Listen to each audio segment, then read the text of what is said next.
Oh. You want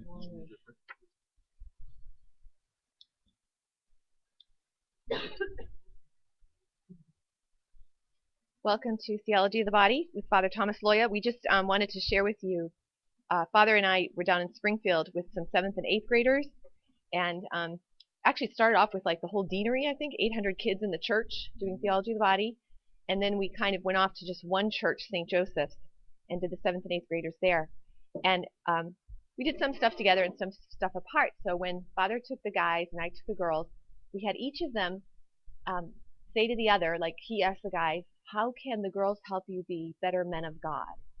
And then we asked the women, how can the guys help you be better women of God? So this is what these like 7th and 8th graders said.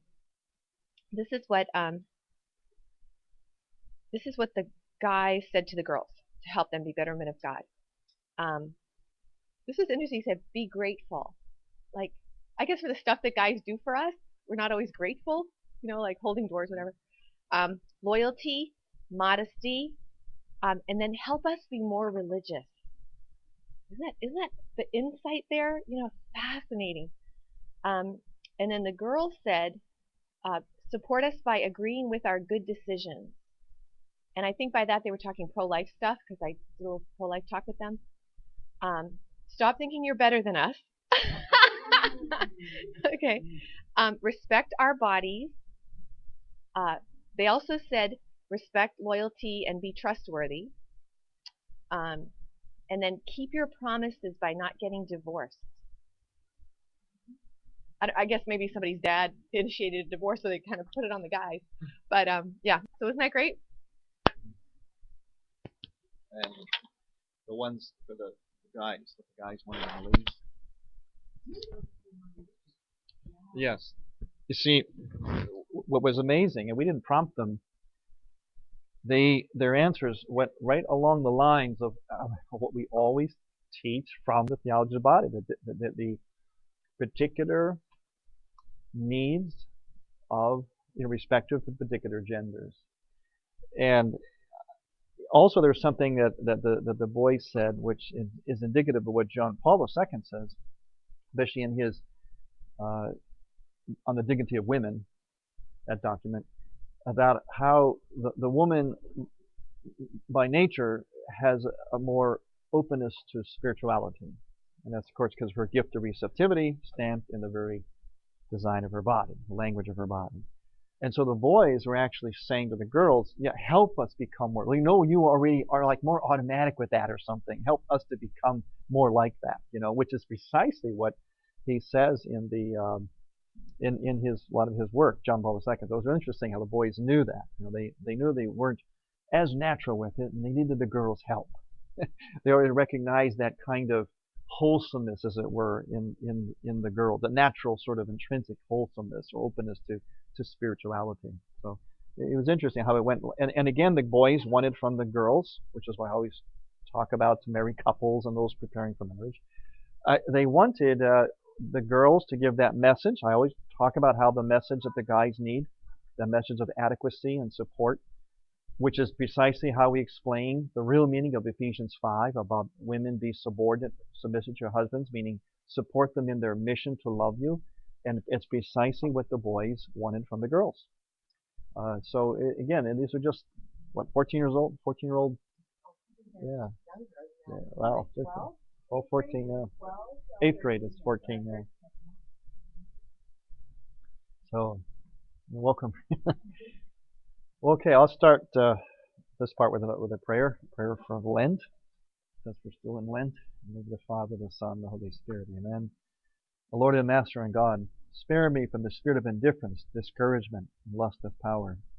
Instead, grant to me, your servant, the spirit of humility, patience, and love. Yes, O Lord and God, grant me the grace to be aware of my sins and not to judge others. For you are holy, our God, and we render glory to you, Father, Son, and Holy Spirit, now and ever and forever. Amen.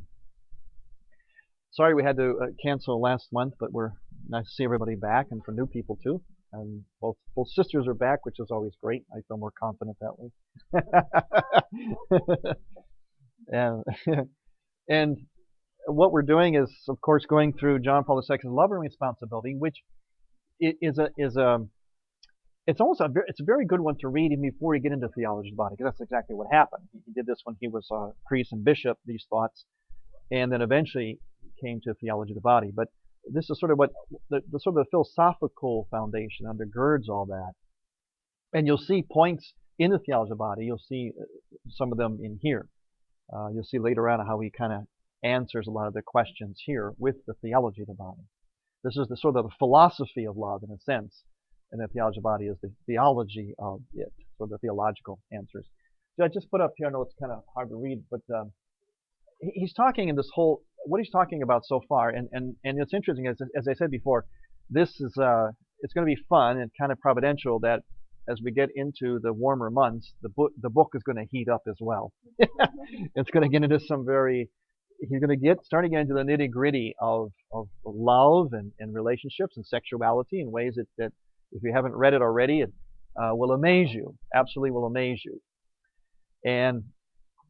But until that, what he's doing is he's going through, as he does in everything, this sort of phenomenological approach, meaning, okay, how do we really, let's talk about how we experience this thing called love. What happens, what's really going on when boy meets girl, girl meets boy, and they have an attraction and so on. And what do they call love? What really is love? What are the elements of it?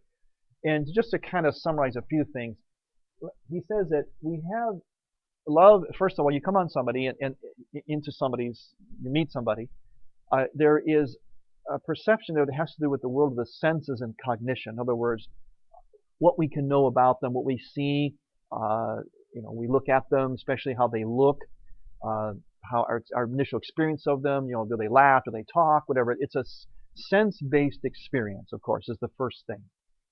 And then that leaves us then with a certain impression of the person and of the gender too. And that impression then can elicit then an emotion. Oh, I think I like this person. I think I'm having feelings for this person. And that reaction then is a reaction really to the value that we perceive in the person. And that value is, first of all, the value of them as a man, as a woman. In other words, a man looks at a girl, a woman, and starts to become attracted to her, but he's attracted initially to the value of femininity that he sees in her, is experiencing in her, and then vice versa. The woman, if he's attracted, she finds the man attractive, is being attracted to the value of masculinity that she senses in him, especially if it's coming through him in a very balanced way, in a good way. But what he's going to show us there, as we'll get into that today, is that that's okay. That's the process. That's what happens naturally. It's all right. But there's something else, and that is ultimately it has to be, which is going to involve a choice on each person's part, to see the person. The value becomes not just them as a woman, as a man, their femininity and masculinity, but them as a person, first and foremost, and always and above all, because the value of their femininity, their masculinity, will change. In other words, it will over time. It will change. It can be different. It can become disappointing. It can become sort of it can fail us, as it were. And we can idealize about it and so on. So the thing that must remain, and it's really an act of the will, is to choose to see the person, to love them precisely because they're a person first. And this is something that will be picked up in the Theology by later on, especially when he does all of his wonderful work on the Song of Songs, especially that the great line in there, "You have ravished my heart, my sister, my bride." In other words, this person, and this is very important, and when I work with couples, I tell them this, that first and foremost, I just had an experience this week, major crisis of a family, major crisis. Seemingly How are we going to solve it? Marriage is going to fall apart. Oh my goodness, how it seemed a terrible, heart-wrenching crisis. And I said to them, okay, look, this is the time when you really make your faith work here. First and foremost, what are you? What are the two of you? Aside from what's happened here, this major, terrible crisis, what is the truth of the two of you? The two of you, first of all, are Christian brother and Christian sister. Now that's where you start. You don't start with what happened and this terrible thing and all that. You start first and negotiate through this together. The starting point is you as persons. See, this is so valuable pastorally. You can get persons. You see, because what happens, something happens to people in a couple, in a relationship, and they're all over the place. It's emotional reactions and despair and hopelessness and anger and revenge, and it's just everything bad. It's just this unleashing of all this, just a cesspool. It's like emotional fireworks display that went out of control. How do you get all that together and back to base and proceed in a way that's going to be healing and redemptive? Well, the starting point is not the emotion and everything else. That may have been, all of this may have been very much a part of that relationship. What you do is you come back to, and your starting point is what should be at the beginning and always to the end and for eternity. Persons. This is a person. How do I relate to a person? Doesn't matter what they did to me. They are a person. Now they also happen to be a Christian person, as I am too. Okay? So how does a Christian person respond? How do the two respond to each other? Next step then is, how do you do this in particular if you're Catholic? It's Catholic couple. Now, once you do that, once you root it there in the person, and particularly the Christian person, anything has the potential to be resolved and redeemed. But if you don't, that's when it gets all haywire and hopeless and so on. And that's going to be the big point here. It's that I love you, first of all, just because you are a person, and the only honest way, or the only honest reaction to a person is love, and a responsible love, which is why it's called love and responsibility. You start there, and you kind of stay on that track, and what will proceed from there will be very redemptive. If you don't, it's hopeless. All right, so let's go. One more thing up here. There's three, basically then, to sum all this up, there's three ways we respond or experience attraction. In the sensual, our senses, in other words, that person looks beautiful. There's something about them I find attractive. That, as he'll explain, it tends to be a little more, the guys tend to process things that way initially, more so. The girls, a little more so, lean towards sentimentality, in other words, feeling. How do I feel about this person? Both of those, again, are valid reactions, valid ways to process attraction. But the problem is that many relationships stay there, and they proceed ahead from those two levels. What he's going to talk to us about today is, no, the key is to go past that to what's called an integrated love. Integrated love.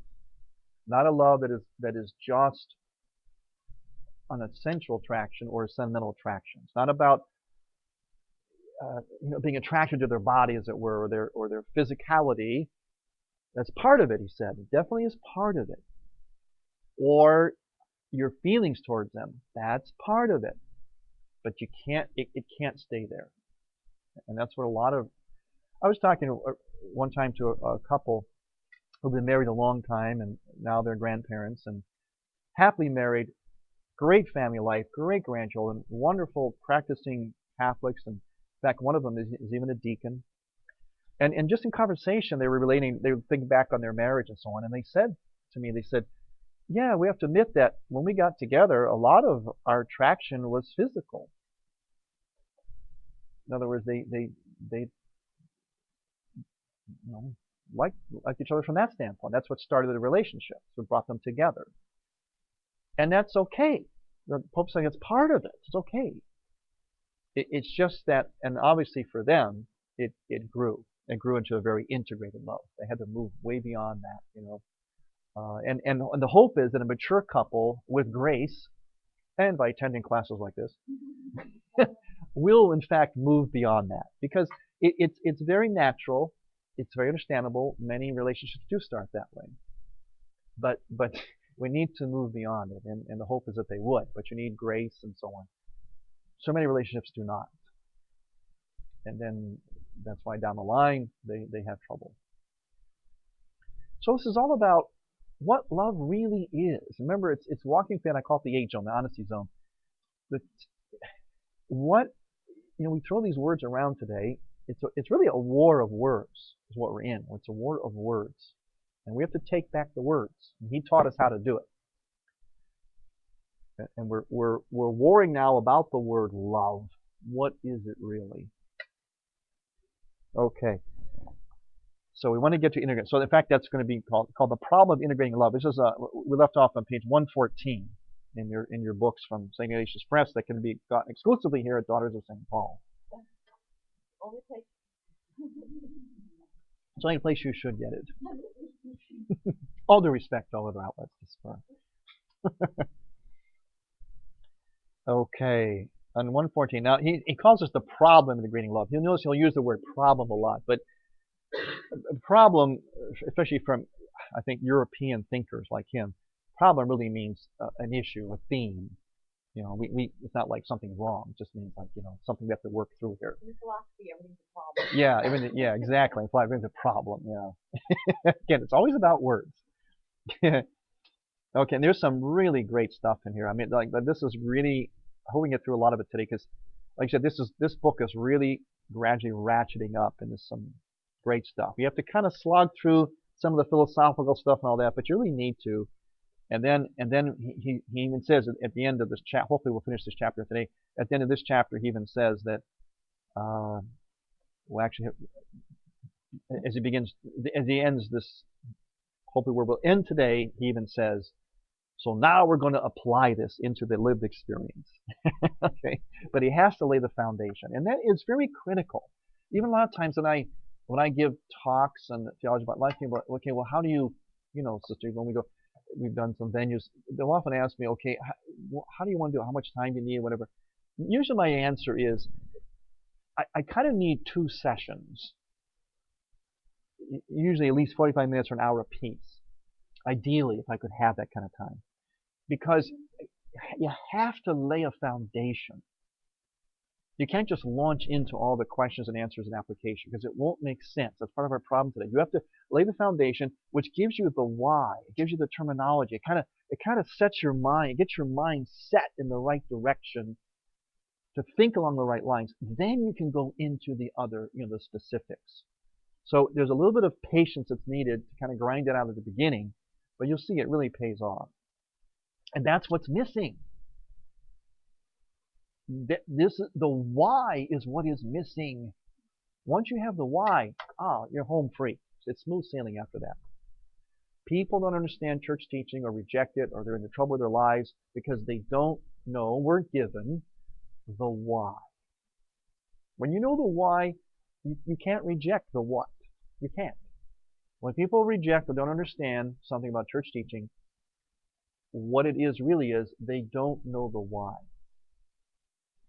Okay, so the why is the foundation here. Okay, 114. Looked at in terms of psychology, love can be seen as a specific situation. It is on the one hand an internal situation existing in a particular subject, and is simultaneously a situation between 2 persons. a woman and a man. But whether we think of it as of its internal or its external aspect, it is a concrete situation, and therefore unique and unreproducible. The external correctness and uniqueness of the situation which we call love is closely connected with its internal aspect, with what is within each of the persons, who are, as it were, actors in the drama of their own love. Love is certainly a drama, in the sense that it is made up of happenings and of action. Love is a happening, right? To act, is the meaning of the Greek word drao, which means drama. Thus, the dramatis persona discover the plot of this drama in themselves, perceive their love as a psychological situation unique of its kind and one of great and absorbing importance in their inner lives. A person is, of course, among all the varied objects of the visible world, that unusual one which is endowed with an inner self of its own and is capable of inner life. Okay, so a lot of this is going to have to do with the inner life. Psychology, which is, as its name indicates, the science of the soul, endeavors to lay bare the structure and the foundations of man's inner life. Its investigations serve to confirm that the most significant characteristic of that inner life are the sense of truth and the sense of freedom. Very important words now that have been commandeered by the world. We've got to take them back. Truth is directly connected with the sphere of cognition. Okay, human cognition does not consist merely in reflecting or producing mirror images of objects, but is inseparable from awareness of truth and falsehood. Okay, in other words, when we think, we process things. The human way of doing it, as humans, we just don't mirror things back to act on instinct. We actually process something in terms of an ethical system, a right and wrong, what is true, what is not. Okay, a couple of sentences down. But awareness of truth and falsehood lies together outside the boundaries of that which matter can furnish. Truth is a condition of freedom, for if a man can preserve his freedom in relation to the objects which thrust themselves on him in the course of his activity as good and desirable, it is only because he is capable of viewing these good things in the light of truth, and so adopting an independent attitude to them. Without this faculty, man would inevitably be determined by them. 115, about halfway down the first paragraph. Okay, further down the last sentence in that first paragraph on 115. Man's ability to discover the truth gives man the possibility of self-determination, of deciding for himself the character and the direction of his own actions. And that is what freedom means. Okay, as we're going to see, freedom just doesn't mean, as they thought erroneously in the days of the sexual revolution of the 60s. All you too young to remember that. I remember it well. Don't smile. You're too young to remember the sexual revolution. I remember when it hit. The sexual revolution hit the 60s. And I think any parent who was a parent of teenagers during the 60s should be canonized, because they were blindsided by a phenomenon that was the likes of which we never saw before. And these parents had to go from leave it to beaver to having a kid that's with sex, love, and rock and roll overnight. And they were totally unprepared for that.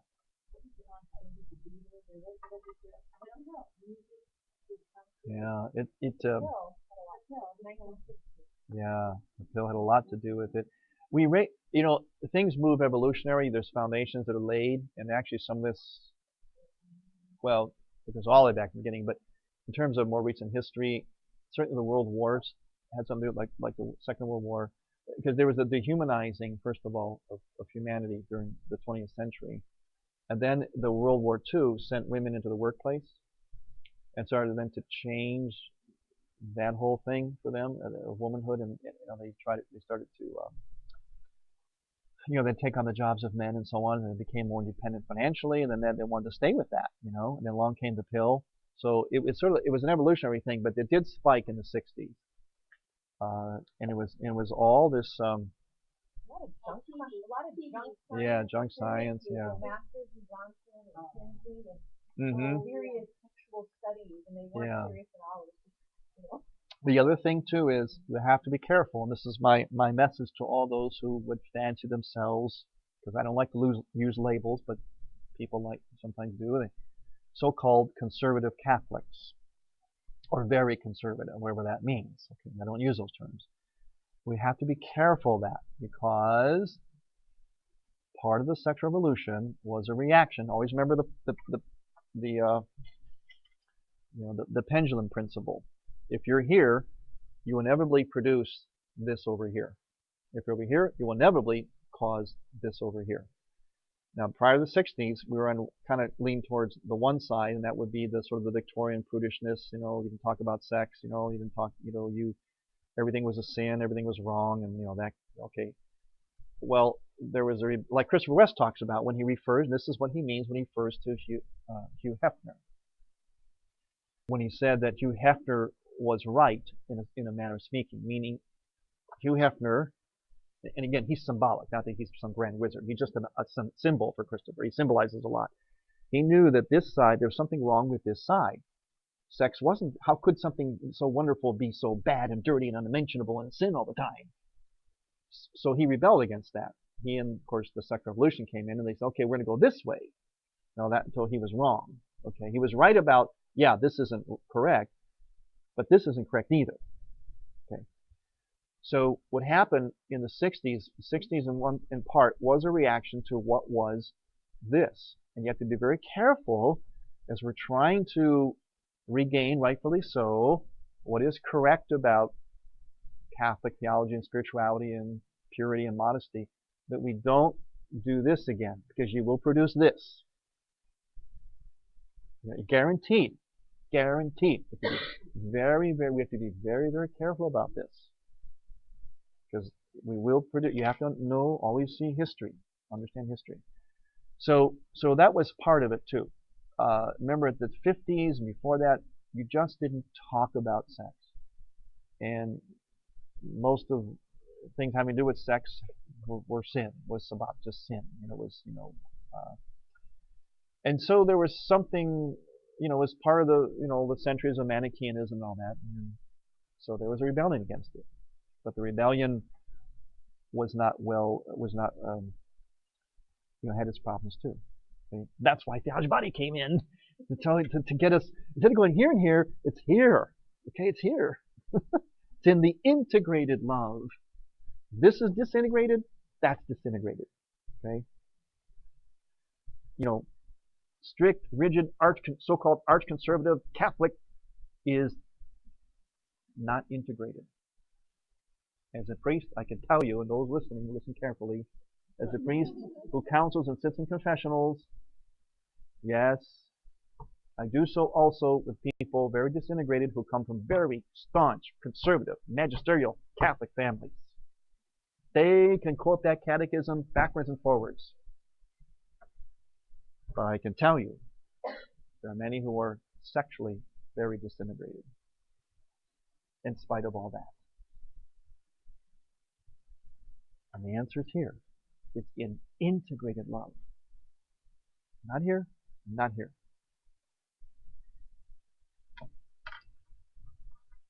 And that's the genius of Catholicism. It's in the both and. It's in the both and. Both sides have something right about them. Both sides, There's a piece of this that was right. There's a piece of this that's right. Now you put the two together and you've got it. See? All right. Naturally, I also counsel and hear the confessions of people who were a product of the sexual revolution as well. Equally sexually disintegrated. Okay? So the extremes, the poles, will leave us disintegrated. Okay? Equally disintegrated. Okay? So it's in the integration. We have to be careful. I know we're well intended. We want to clean up a lot of stuff, but you got to be careful because you'll produce the other side. Okay. So, okay, truth. Let's go down 115 towards about halfway down that paragraph on 115. When it is connected primarily with the body and exhibits a distinctive propensity to use the other person for enjoyment, the subject's feelings are dominated by sensual desire. When, on the other hand, a sexual value is the content of an experience is not primarily connected with the body, the emphasis shifts in the direction of sentiment and desire, does not obtrude on the foreground. This experience may take any one of an enormous number of forms, according to the distribution of emphasis in the response to the sexual value. Each such form is strictly individual because it takes shape in a specific interior and also in specific external conditions. The dominant psychic energies will decide whether we have to do with a violent affection or with passionate desire. Okay, that's another one of those pendulum things. Is it all about feeling? Or is it all about passion, desire, and bodies? Okay, neither one is going to give you the love. Now, the big zinger comes down on page 116, second paragraph, halfway through. We'll read that whole paragraph. Second paragraph on 116.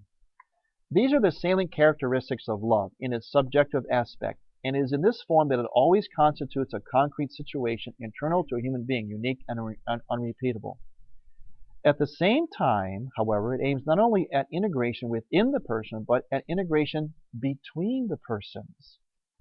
The Latin word integer means whole, so the integration means making whole. The endeavor to achieve wholeness and completeness. The process of integrating love relies on the primary elements of the human spirit, freedom and truth. Now we're going to go into what freedom and truth really is. Freedom and truth and freedom determine the spiritual imprint and marks the various manifestations of human life and human activity. Now I'm going back to my pendulum. The 60th revolution was all about freedom, right? Now the conservative reaction to that is about truth. What does the church say? You know, what's the catechism? What's right? You notice what he says here? It's not there, and it's not here. It's truth and freedom. Most important word in the English language is and. Both and. That's the hardest thing for us in Western civilization to do, is to think, live, breathe, see in an integrated both and fashion.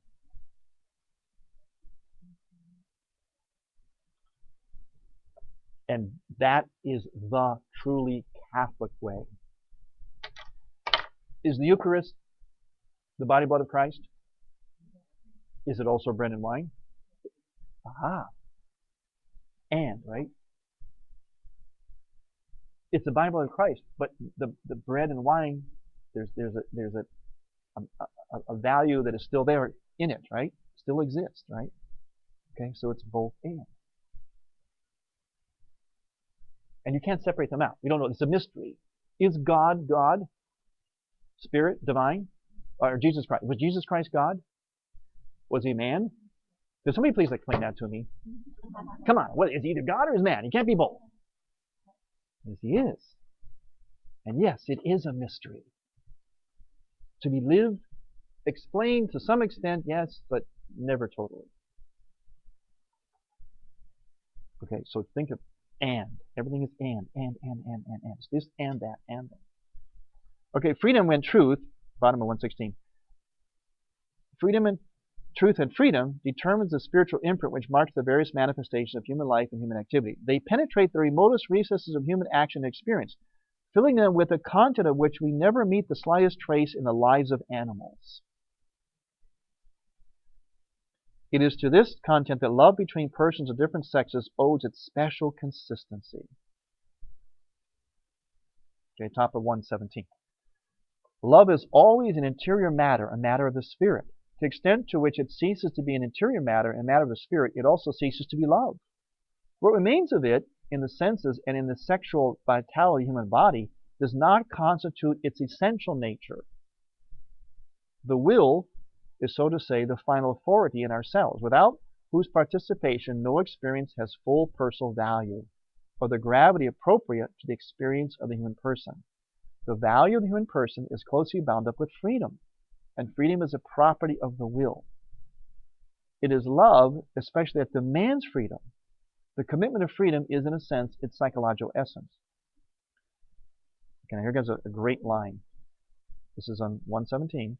That which does not derive from freedom, that which bears the marks not of free commitment, but of determination and compulsion, cannot be acknowledged as love, lacks its essential character.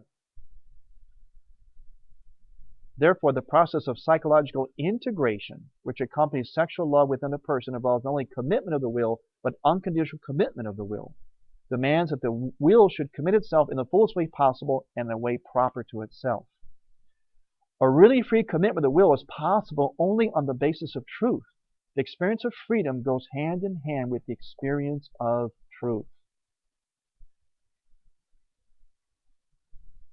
The experience of freedom goes hand in hand with the experience of truth. The freedom that the 60s revolution thought it would bring, and our concept of freedom, doing whatever we want, don't tell me what to do in my bedroom, brings us what? Enslavement, doesn't it? It brought us the enslavement of what?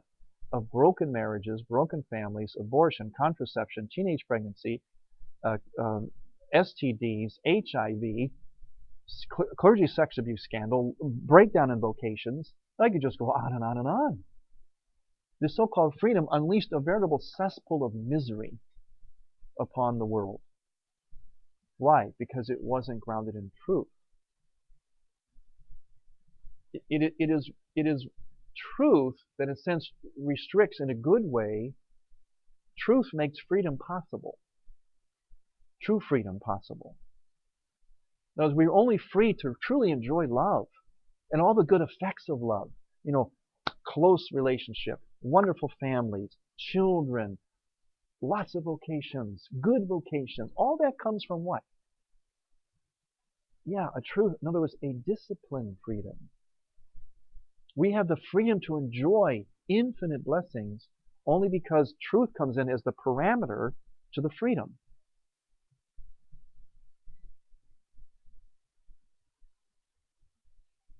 Being an artist myself, I really like Chesterton says, and they should read Chesterton, especially Orthodoxy, his book Orthodoxy. He's a master of the both and. He's a modern day mystic. He should be canonized. I'm trying to promote his canonization actually in my own way. I want to paint the icon of him with a cigar down this much. 300-pound man with cigars on a cane. That's going to be my icon. He said that like for instance an artist. He says the artist isn't restricted by a canvas. It's only and has a limit to it. That limitation is what enables him to create freely. But let's say he had no limitation. The canvas goes on for infinity. What could he do? It would just be this big, huge, intimidating. There's no boundary to it, nothing. It's actually the restriction of the canvas itself, X amount of size, that enables the freedom of creativity to happen.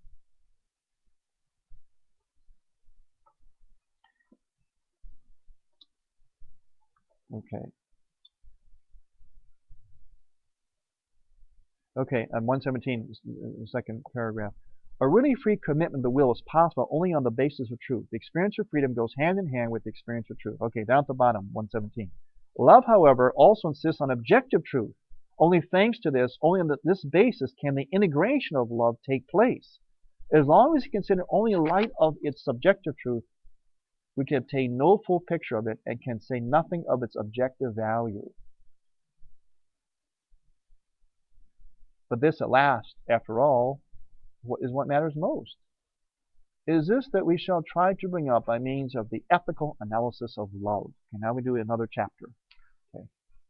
All right, so talk about experience and virtue. Our world tends to emphasize as he says in the last line of the first paragraph on 119, tends to emphasize, or it says proclaim, the primacy of experience over virtue. Now, this is something John Paul II really knew about the world today, something we need to really know. That's why he took that phenomenological approach, because he figured out I can beat them at their own game. The game of the world, the modern world, is what matters is not what you tell me. I don't care if you're the Pope. It's what I experience, what is real to me. You know, what I feel. And so this is where John Paul II went. In his whole life, his whole priesthood, all his writing, his thinking, he went into that experience. But on the bottom 19,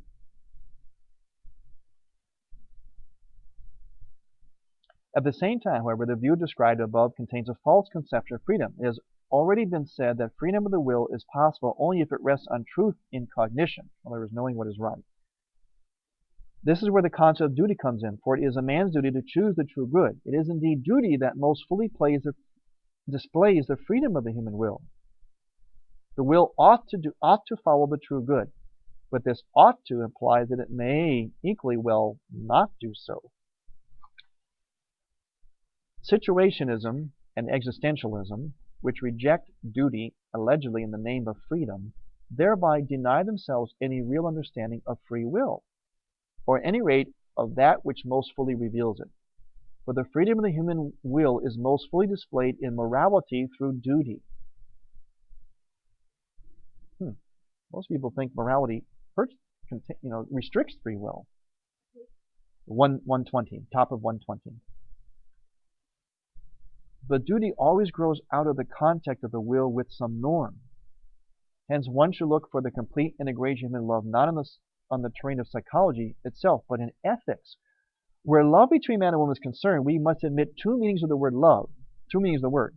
Love can be understood as a certain situation with a psychological significance, but also has an ethical significance, and so is connected with a norm. The norm in question here is the personalistic norm. Personalistic norm, that's the key. Okay, down at the bottom of that second paragraph on 120, the last word, sentence. In other words, love as experience should be subordinated to love as virtue.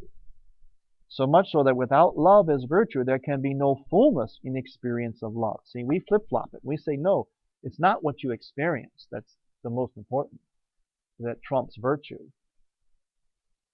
The expression of that would be, with contraception, who's the church telling me what to do in my bedroom?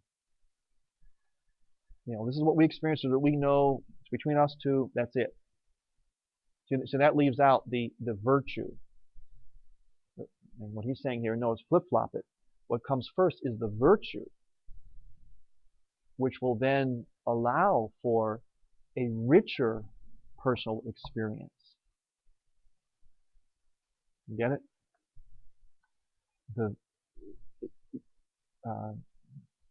That's where the real freedom comes in, is by the virtue of value. Okay.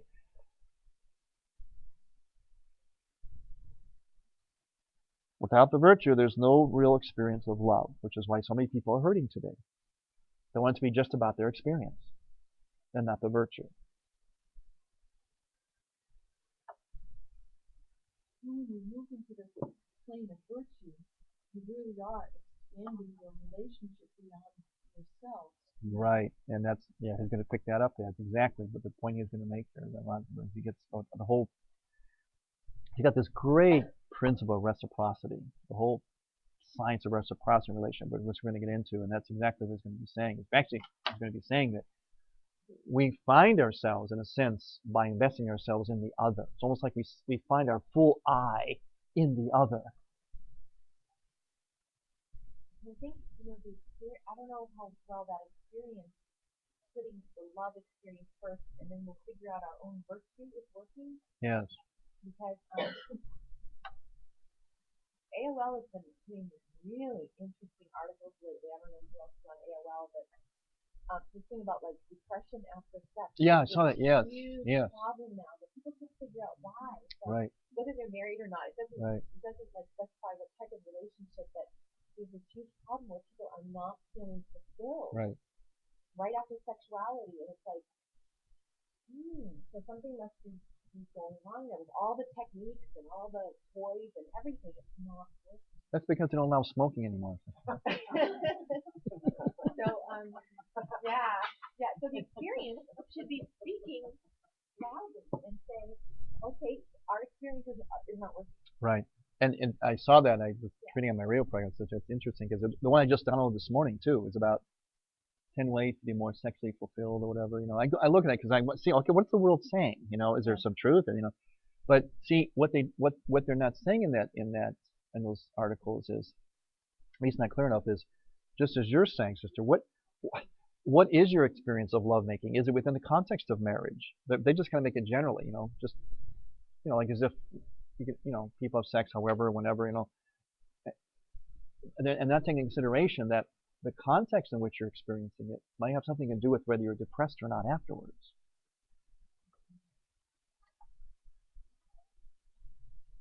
They did cite like, well, if they had some kind of sexual abuse prior in life, it could contribute to it too. Yeah, but there's a lot more to it than that. Yeah, you're right. AOLs, they come out with a lot of these, Ariana Huffington is now in charge of AOL News, just so you know. Oh, okay. Yeah. Personally responsible. Huffington Post. It's a very liberal point of view. So who bought who? AOL bought the Huffington Post. And so now that's why but there's an honesty there though. And they're saying they don't know why, but they weren't prescribing anything. They're just saying we don't know why this is happening, but it's happening. So I think that's good. They're one of the 5 big media moguls in the world. There's 2. I mean, there's others are coming in. I just was reading that too. But I didn't connect it to the book. But I don't know. I mean, AOL, as you know, is very trying, but they own a lot of other media. Yeah, AOL.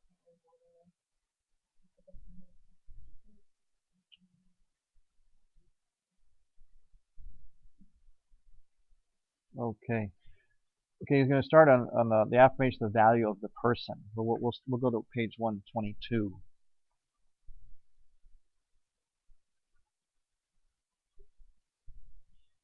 Now this is going to be a good one when it comes to like, I love you because, okay. The value of the person, top of 122, the value of the person as such must be clearly distinguished from the particular values present in a person. Do you get that? The value of the person as such, not just the values in a person. These are either inborn or acquired and are linked to the whole complex structure of human existence. These values, as we have seen, find expression in love between man and woman. The psychological analysis of love has already shown this. The love of man and woman is based on an impression. Here comes this list here I have on the board. Is based on an impression, accompanied by an emotion, and always having as its object a value. In the given case, we have to do with a sexual value, since the love of man and woman originates in the sexual instinct. This sexual value may be attached to a whole person of the other sex, or it may be more especially identified with that person's body as a possible object of use. The value of a person is bound up with the whole being of the person and not with his or her sex. Sex is only an attribute of that being. That being so, every person of the opposite sex possesses value in the first place as a person, and only secondarily possesses a sexual value.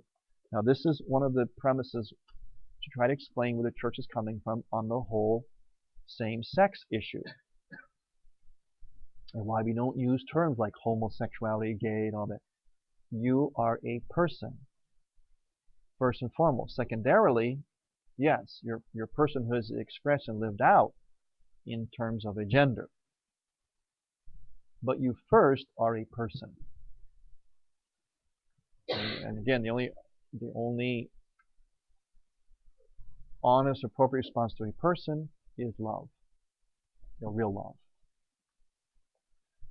So this is why we don't accept. Someone says, "Oh, I'm gay." So, no, you're not. You're a person.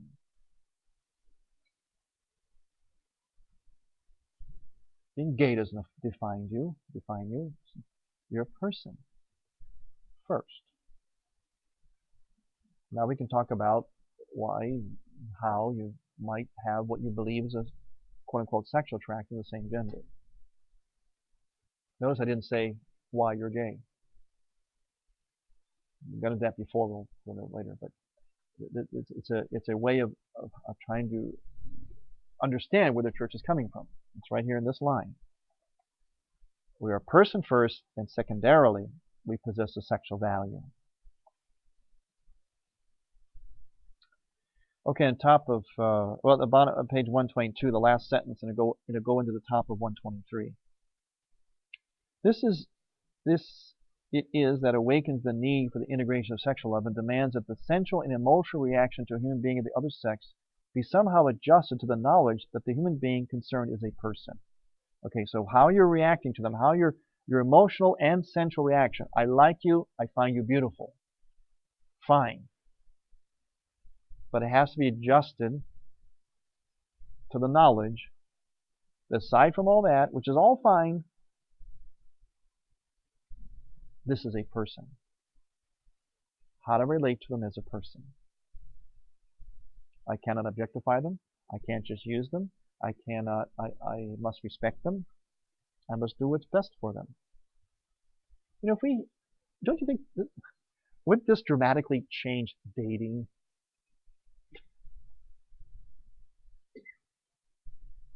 What we know is dating, which is another whole issue that we need to look at.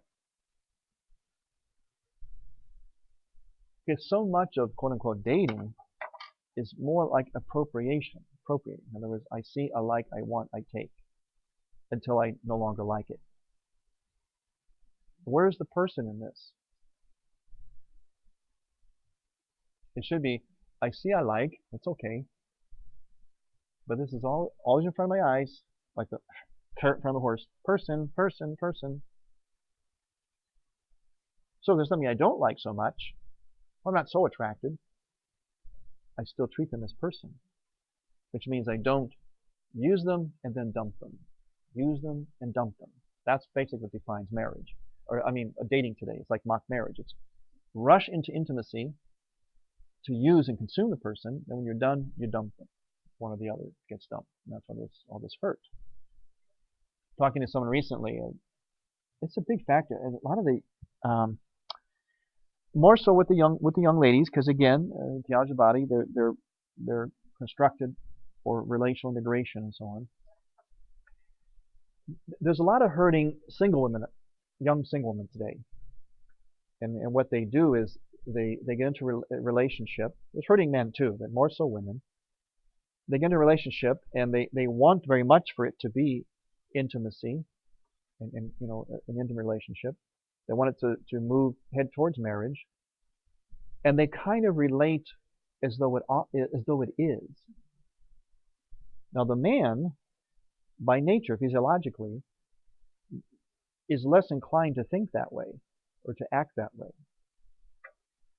So comes the point in the relationship where it looks like it's not really going to go towards marriage. And she's hurt. She's brokenhearted. The reason is because they inadvertently set themselves up for the hurt by the way that they date. Father, I talking with my niece who's in her 20s. She has this, she and her friends, they can't fathom the concept of going out with different guys. You know, like Yeah. when I was a teenager, I used to date different Yeah. people on different occasions. Right. It's like if you're going to go out with somebody, it's exclusive from the beginning. Yes. And it seems like that's cheating, right? Sister Helena, when we were in Springfield, you know, before we went down, when I met with the people before I always like to get briefed. I just like to milk them. Tell me, who am I talking to? What's the situation? And what are the particular things maybe, you know. And one of the things that they talked to me on, one of the big things was exactly this, sister, that about this idea of how they date. And they talk, you know, here's 13, 14, 15-year-old girls and guys, most of the girls, talking in terms of, he cheated on me. And my ex, they call them my ex. Yeah. Where did that language come from? That language, cheating, my ex, it comes from married people. And their parents, if they got divorced because they were doing that or whatever, because they approach it that way and they can't conceive otherwise. She's disgusted at the very thought. Yeah. And so they come to me, brokenhearted. They want to commit suicide. They're cutting, you know, all this stuff. Okay. Why? Because my ex cheated on me. Well, first of all, he can't be your ex, and he can't cheat on you. So you can be happy. Wasn't that easy? 5 minutes. Bye-bye. They're like, what? Yeah, you are cutting, you are hurting because you set yourself up in a situation that was not, quote unquote, my favorite word, honest. So now you hurt when that fell apart. He did not belong to you. There's nothing that, even though you thought that wanted that, even if you agreed to it, there is nothing that binds you together other than marriage, and second to that would be actual betrothal or engagement. Now, are you wearing an engagement ring? Either an engagement ring or a wedding ring are the only two things on earth that can possibly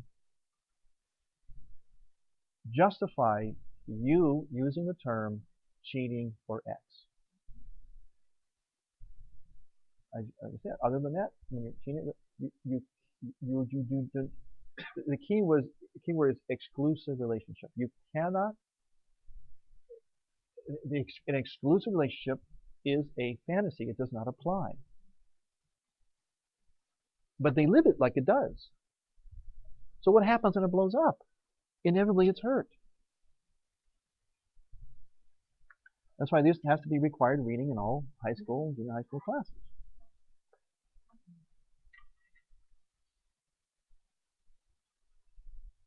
See, we should wipe out dating. Just stick to courting. Courting means both want to be married. They're looking for marriage. Boy sees girl, girl sees girl. A guy says, this is the girl I'm going to marry. I hope to marry, intend to marry. So, may I have your daughter's hand, blah, blah, blah. We'll court and then we'll get married. But other than that, it's play the field. Whatever you want to call it, yeah. Be open to relationship, to brother-sister relationship, meaning to, but don't date. What does dating mean? How do you define dating today? What defines it? What are the boundaries, the parameters of the word dating? It means exclusive relationship. They say, oh, I'm dating someone.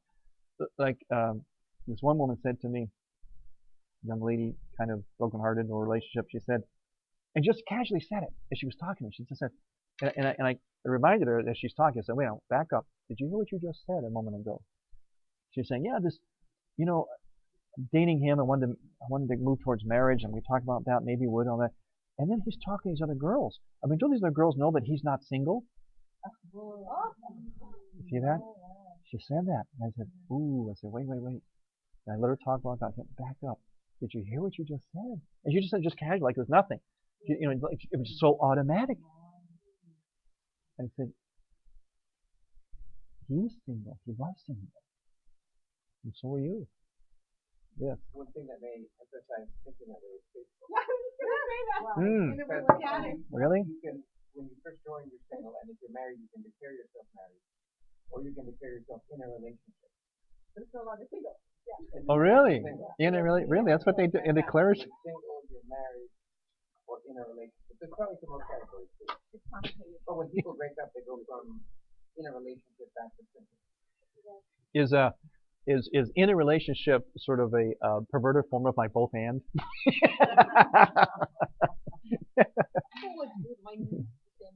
Yeah. She's going out. I mean, she's committed in this kind of committed dating relationship. He lives in Louisiana. He is a graduate student at Duke in North Carolina. Yeah, I know. And just, and they got to make sure they're not cheating on each other. Exactly. You can bring back, I think, like going steady. Like if you decide it's going to be exclusive or something. People have asked me to go teach teens how to date, and I have never dated in my life. I mean, God called me 15, 19, 17. And then I was like, no, why don't you get some married couples or engaged couples or dating? And then I started to read like all the studies and realize, and talking to my own niece and then realizing they're not dating, or they don't know how to, or they're afraid to, or we've lost the tradition of how you do it.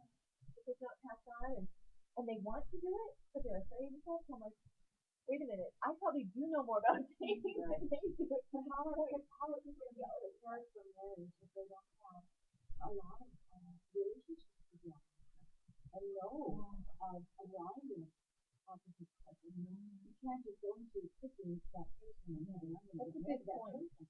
I think dating is a very healthy thing, and it has to be restored on an honest level so that you can, yes, you can go out and have a, you know, dance, a boyfriend, and all those things are changing because of culture and maturity. How people really think they're going to be dance. And then high school was always a dance. Roller skates, ice skating. I had a variety of wonderful high school memories. And I always had my mother waiting up for me when I came home. So even if she said 12 o'clock and I wanted to go out and I was just again going to go shopping, we were going to go home to work, I had to come to bed and so I'm going to go home, forget the order, I had to go home. And I had responsibility, accountability, and my mother never went to bed. And that was the tradition of dating. Yes. Was that kind of thing? Right. Right. Brought back and supposed to still remember how to do it. Yeah. See. I think it was a whole way. And then she said, "Well, did you kiss him?" Well, accountability. She said, and that would be all the time. I was trying to see. Well, see, the like you're saying, dating back then, man, that's what should be restored. How we do it now should be wiped out and restored too. Dating men being free to be with any guy, just meeting and enjoying each other in this way, not the exclusive. My mother and that arranged it. He told me like we're heading toward divorce or want to get divorced, and a lot of what they say is this is the first guy I knew. Like I just married, he overwhelmed me, and because I was young, and so well that's still not an excuse, but at the same time, maybe it would have been better if they had sister, it's very difficult for a woman to stand up to possessiveness of a man. They come out and strong. They're they don't have it too long in time, and you feel like I don't have any right, and I am exclusive. I have no choice. And maybe the woman doesn't understand her right. It's very hard. Men are very strong. And some of them like that. They excited like not liking it. They like it. If it doesn't work, you'll get hurt. It feels like you're already. You can't pull away from that. They're so possessive and strong. And even in our women's birthday, women still want that. You know what I mean? Like that's just, and so many women who knew he was compelling possessive, but they loved it. I think it's like they love that feeling of loving me so much, he's jealous of me. You know? Yeah. You want to be stuck. Remember how to pull out of it and go on forever. George had such that she was dating. His mother always gave it up to her, and it was just trying to get it back around. It formed her opinion how could she be. And when I was down the base in Iron, because we had Shining Boys and Iron Rock, my mother was like talking to me about the people I was dating. She knew more about their family, but she was also very wise in telling me something that I could teach from. But those things were kind of coming, very residential. And she was definitely. People's parents today are afraid to get. They're afraid to get involved. No, they don't want to be confrontational. They don't want to be. Or also, it's the generation that didn't date. They just kept up. So there's that whole thing of like, when we take drugs, we can't tell our kids not to do drugs. We have sex before marriage, we don't know what to tell our kids. Yeah. And so there's that whole thing, how many made mistakes, share that with them, and how many wish you had done it, yeah. Okay, on page 123, that first paragraph, the last sentence of that first paragraph, to kind of sum up this point. If love is not instinct with this affirmation of the value of the person, it is an unintegrated love, and properly speaking, not love at all. though the reactions or experiences concerned may have the most amorous, erotic character possible. Oh, but we really, really feel it. We really love each other. Well, yeah, 123, page 123.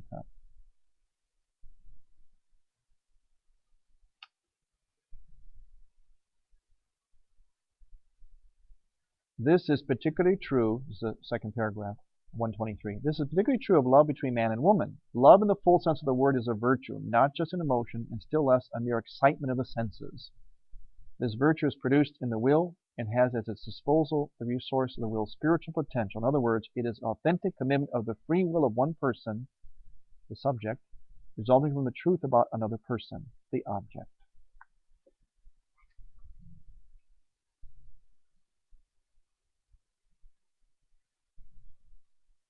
Now, on page 124 at the top, just to emphasize it more, halfway down the first, the top paragraph there. As we know, this feeling, which relies heavily on an emotional response to femininity or masculinity, may in time fade in the emotional consciousness of a man or woman if it is not firmly tied to affirmation of the person, that specific person to whom the man owes his experience of femininity or the woman her experience of masculinity.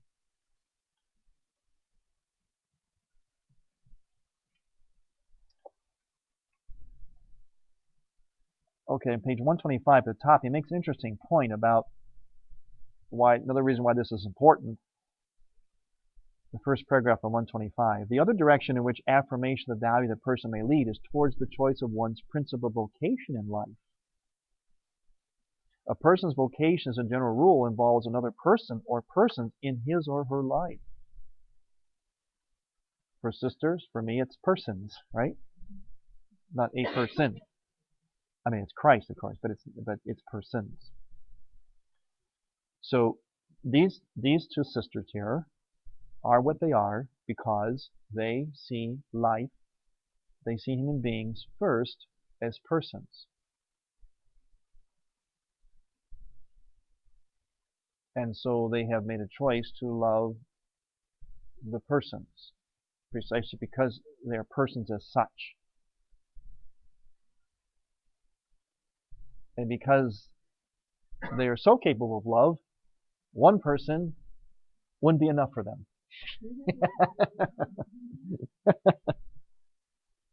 The sisters here are too much for any one man.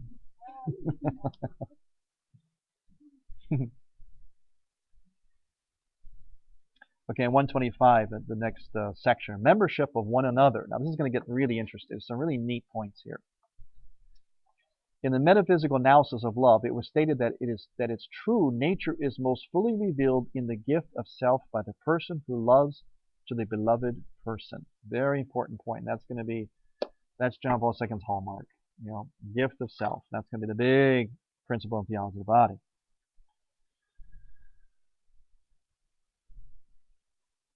This is going to be how we really find ourselves in the other.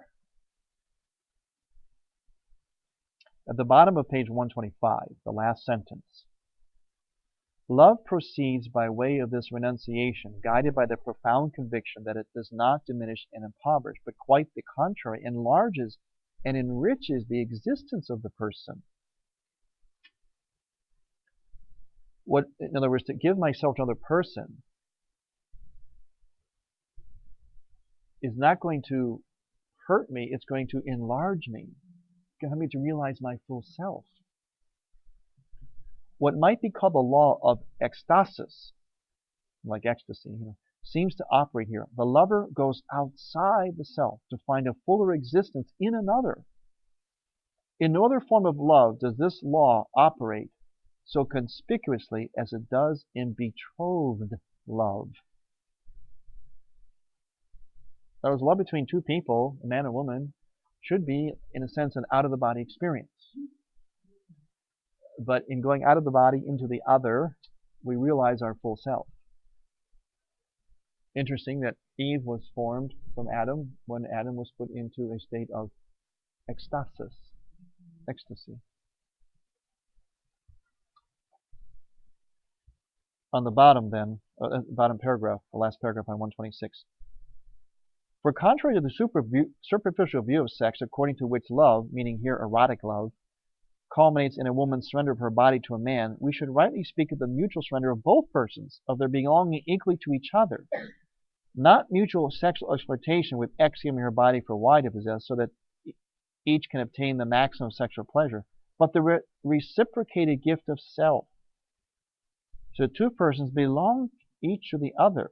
This is the only full and satisfactory description of betrothed love, which finds its fulfillment in marriage. In the absence of these characteristics, love is by definition impossible, and mere use, in the first and second meanings of the word, takes its place. In other words, using each other. Love cannot take the form of mere use, even if enjoyment is mutual and simultaneous. That's another thing. Well, it's okay. Whatever goes on between us, we agree with it. It's okay. No, it's not. It's still not love. Even if you agree to it, if you both like it, doesn't necessarily mean it's love. It's like two alcoholics buying a drink for each other is not friendship. Okay. Instead, it finds its proper expression in the union of persons. The result of unification is that each belongs to the other, a reality expressed in various ways. Among them, full sexual intercourse, which we shall call marital intercourse, since, as we shall see, marriage is the only proper place for it.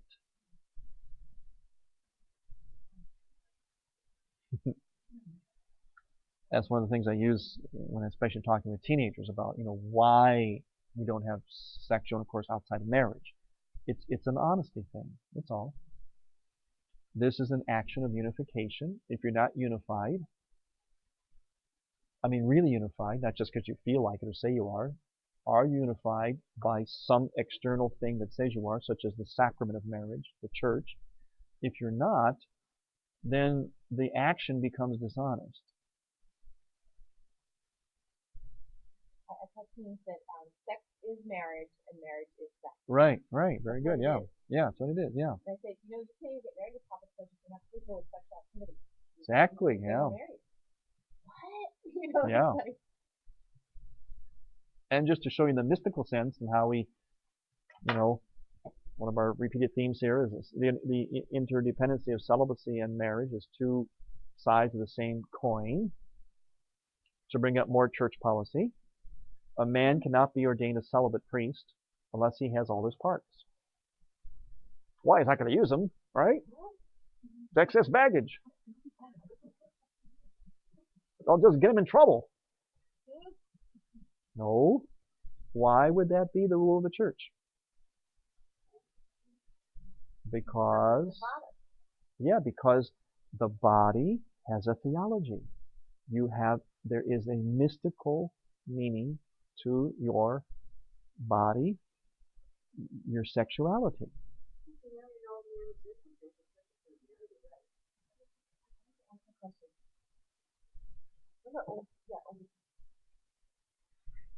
Well, no, no. I mean, would the church, would you ask them if they plan to have sex? Yeah. Couples in their 80s come and would you ask them that? Yeah. Yeah. Yeah. Right.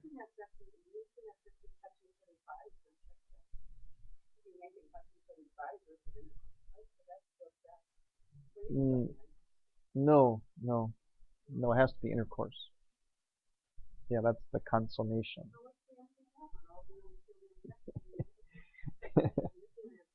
They do pre-Cana? People in their 80s do pre-Cana?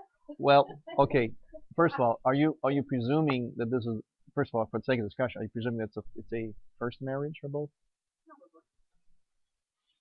Would that even matter? Yeah. Yeah. See, okay, two things on that. I'm sorry, the teams bring this stuff up. They get every loophole there. They do. That's right. Okay, two answers to that. First of all, we do things in the church also in what's called, see, part of this is our potential, like in potentia. In other words, what is your potential as a human being is also part of what you are.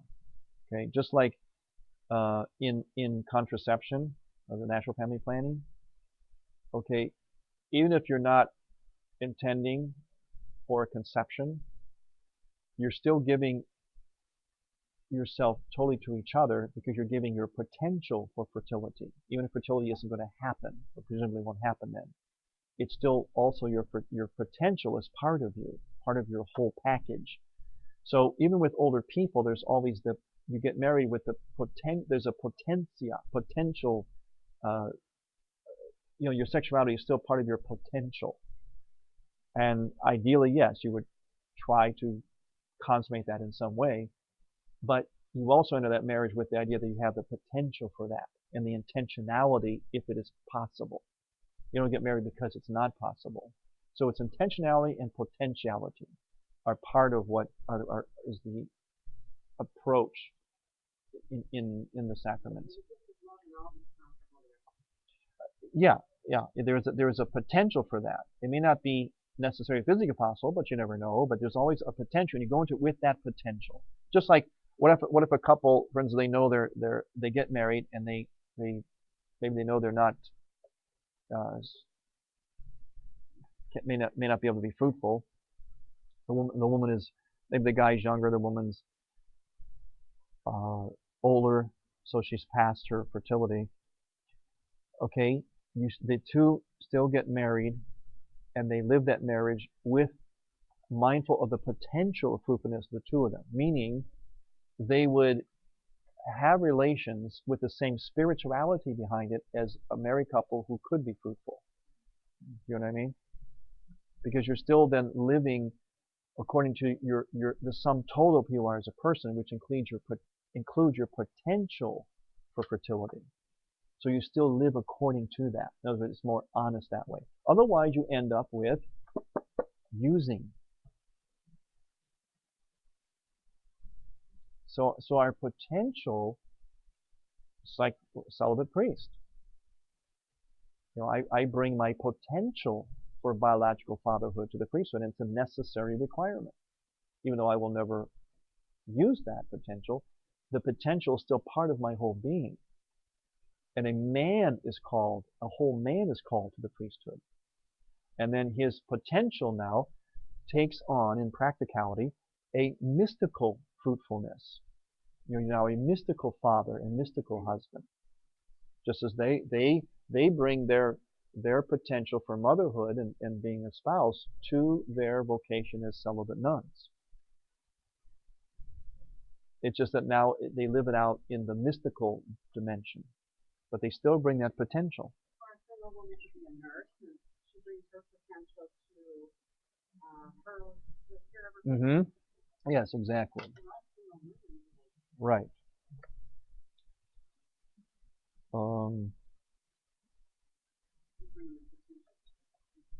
There's a comment online of a man who's saying in his own experience when his wife had to have a hysterectomy for medical reasons, they still continue their NFT lifestyle. Good, excellent, very good. To show her that I love her.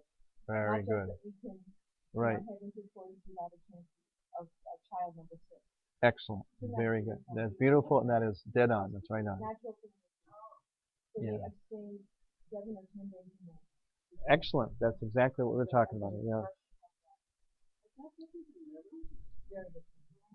Rhythm was part of it, but we know.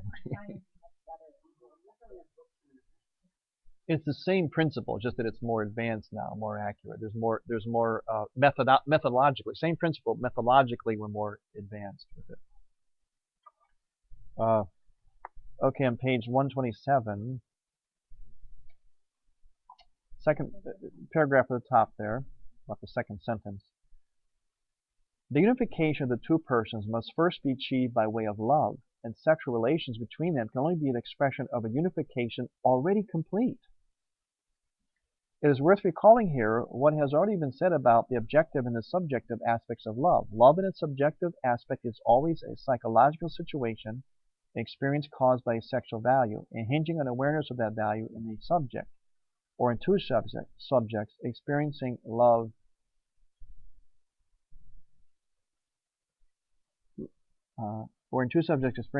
each for the other.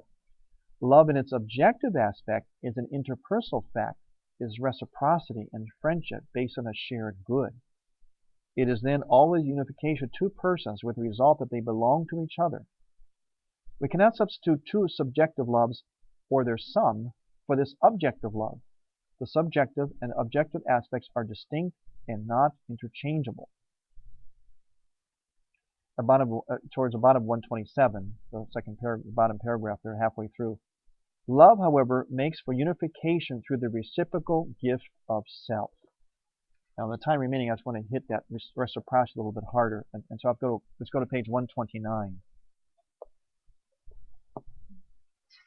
This reciprocity is a very, very important concept because it's one that's hard for us to understand in our culture, but it would make a lot of difference. In other words, the reciprocity is I get what I need only by giving to you. That's a tough one for us, but the reciprocity is a big point in his thought in Theology of the Body. And, comes up there too, that reciprocity.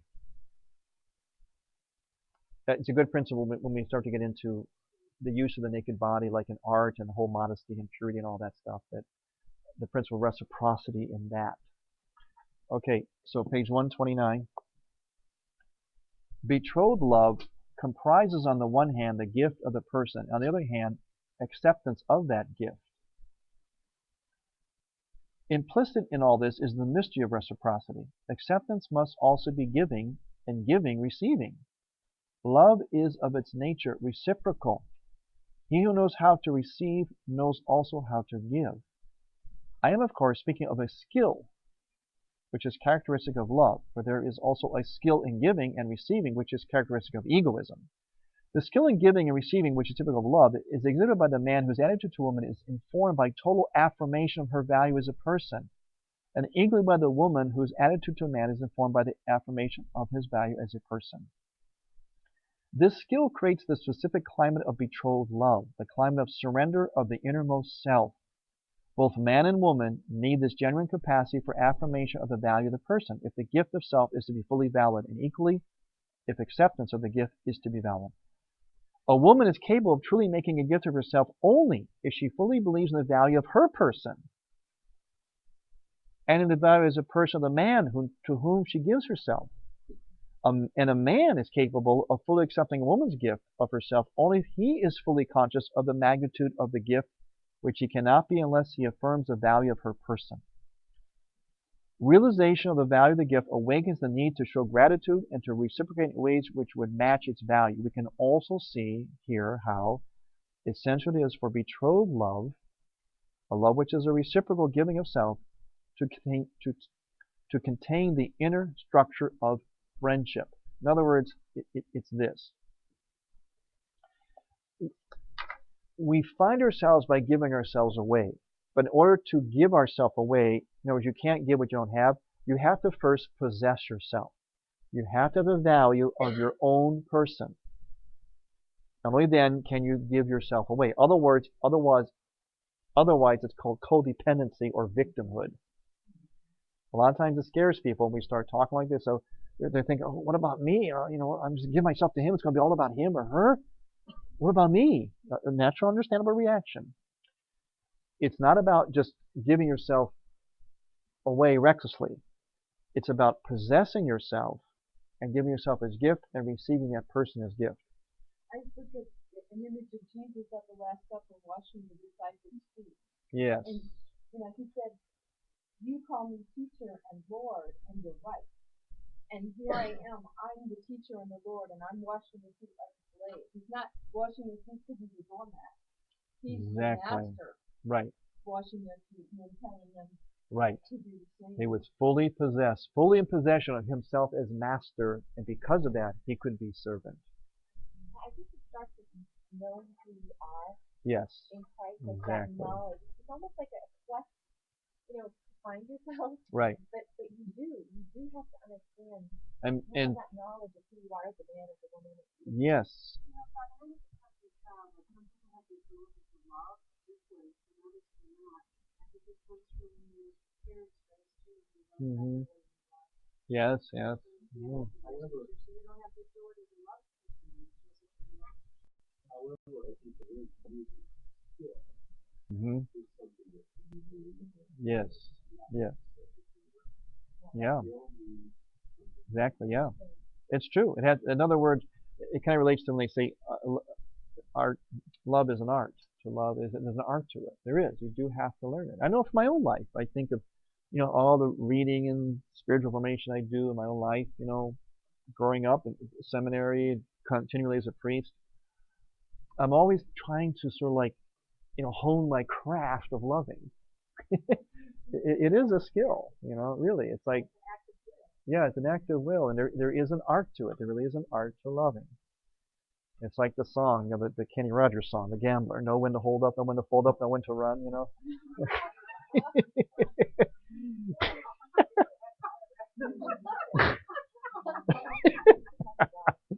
Really, that was a very profound song, actually. But truly, in my own life, and we see in our world today, we see that it was, okay, they did the peace, love, and rock and roll, peace, love, and everything. But we're like, okay, that's one part of it, but there's also another part of love too. So, you have to hone that to know when to have the peace, love, and kindness, and when to, have the tougher love, and so on, in that whole balance. You quoted scripture, sister, and notice Christ said, "I am Lord and Master." So you see, there was and. Okay, we're one more thing then of this reciprocity. Okay, if I could just, and then we'll go. Uh, on page 130 and 131, two paragraphs here I just want to look at because they're real zingers. And then for next time, by the way, what I want to get into is you can continue reading his book. We'll finish it, but I'd like you to read. If you want to read ahead, start the chapter on the person and chastity. So we'll be in May. Things are going to start to warm up here. Okay, on page 130, nowhere else in the whole book, perhaps, is its title Love and Responsibility more to the point than it is here. There exists in love a particular responsibility, the responsibility for a person who is drawn into the closest possible partnership in the life and activity of another. It becomes, in a sense, the property of whoever benefits from this gift of self. It follows that one also has a responsibility for one's own love. Is it mature and complete enough to justify the enormous trust in another person? The hope that giving oneself will not mean losing one's own soul. On the contrary, enlarging one's existence, or will it end in disillusionment? Responsibility for love clearly comes down to responsibility for the person, originates in it, and returns to it. That is what makes it such an immense responsibility. Okay, and then page 131 at the top in italics. The greater the feeling of responsibility for the person, the more true love there is. In that final paragraph to end on 131. This truth throws a great deal of light on the problem of choice. We have not forgotten that when love between a man and woman takes its natural course, they give themselves each to the other, become each other's property. Before the love can take on its definitive form, become betrothed love, the man and woman each face the choice of the person on whom to bestow the gift of self. Its consequence makes the choice a weighty matter. To choose a person is also to opt for betrothed love, for the reciprocal gift of self. The object of choice is another person, but it is as though one were choosing another I. Isn't that amazing? Choosing oneself in another, and the other in oneself. Only if it is objectively good for two persons to be together can they belong to each other. And that's a hot one for how many people I tell, I know you're attracted, I know you feel good together. I know you all this stuff, but you know what? Objectively speaking, maybe you are not meant to be together in a betrothed love. Very, very common discernment that should go on. Despite what you feel, it may in fact objectively not be what you should do. Maybe your Father Albert Coutier. Well, yeah, in other words, a couple is married, and one of them meets somebody and they're attracted to that person. Very, very attracted. Just because you are attracted doesn't mean, well, we belong together because we're right for each other. How can we deny these feelings? They're real. Therefore, we must be with each other. You know what Father Albert Coutier is? I bring him up. Okay. Hope to have him on my radio program, actually. I like to talk to him. He was on Alvin Radio. Al Cresta interviewed him on Alvin Radio. He was apparently a popular radio show host in Florida area, and he dealt with his whole talk. But they called him the Oprah. Yeah, Coutier, Alberto Coutier. I think he's of Cuban descent. He was a very popular, dynamic, charismatic priest that was on this talk show. And in fact, they called him something like the Oprah of the priesthood or something like that, like relational talk call-in show. Well, he gets caught on a beach with a girl. So one thing led to another, and he left the church, and he's a priest in the Anglican church married to this girl. And he's just come out with a book called Dilemma. In fact, he was interviewed on Fox News. I'm trying to get hold of the book, by the way. I haven't found it yet. I'm going to read it before I'd like to interview and talk with him. But anyway, I just bring him up because he's an example that's been out there in the public. And there would be a situation where, if presuming his vocation was true, okay, let's presume that. Maybe it wasn't. Maybe he was meant to really be, I don't know. But he still wants to be a priest because he's an Anglican priest, married Anglican priest. Okay, let's assume his vocation was true. He meets this girl, and he talks about how I just knew when I saw her, it was right, and all that, the whole stuff, It's in the interview I heard this. I haven't read the book yet. Okay, that's when this principle would apply. You always love at first sight. It's just hot passion, all kinds of electricity, and everything feels right. It feels right. Why should we deny it? We're not being honest if we deny it. We're meant for each other. We love each other. No. Okay, I don't deny all that feeling, but you got to bring in, again, the objective truth. The objective truth is you are a committed man. You already are a married man. And that's the point Al Cresta made in his interview with him. You were already, in a sense, married to the church. You were not a free man. And that should have taken precedent. Al kind of took him to task, I have a little different approach on this. I have a recording of the interview. If I give it to Sister, maybe I'll get some copies if you want to hear it. It's kind of telling. But this is where the principle would apply of, despite what is felt and seems right, the objective truth has to dominate. And I think for a lot of priests who left when they experienced something like he did, I don't know how much of this kind of counseling they got, or if they even listened to it. Yeah, they could have gotten it, but they just didn't listen.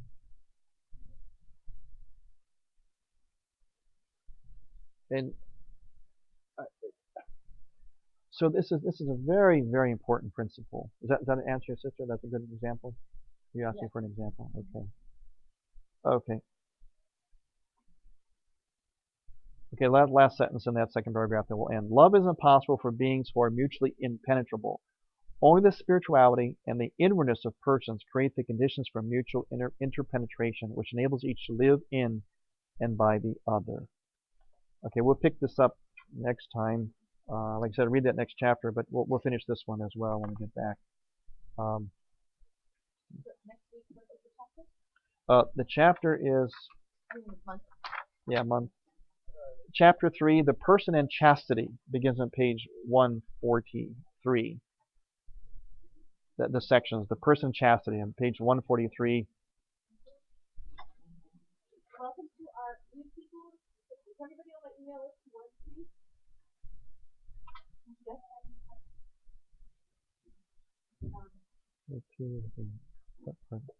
We email the notes to you. We also post them online. I'll let you know about other fields we find stuff. We're going to cancel. It's very rare that we can cancel this. Yeah. Otherwise, it's every second Saturday of the month. September through June. Yeah, in the summer months, I hope you stay with us because we're going to really get into some. Just gets better and better. May and June, and then we break July, August. Yeah, I think we did, didn't we? Yeah. Like we're not. Yeah. Bring on. We're on the Rome schedule.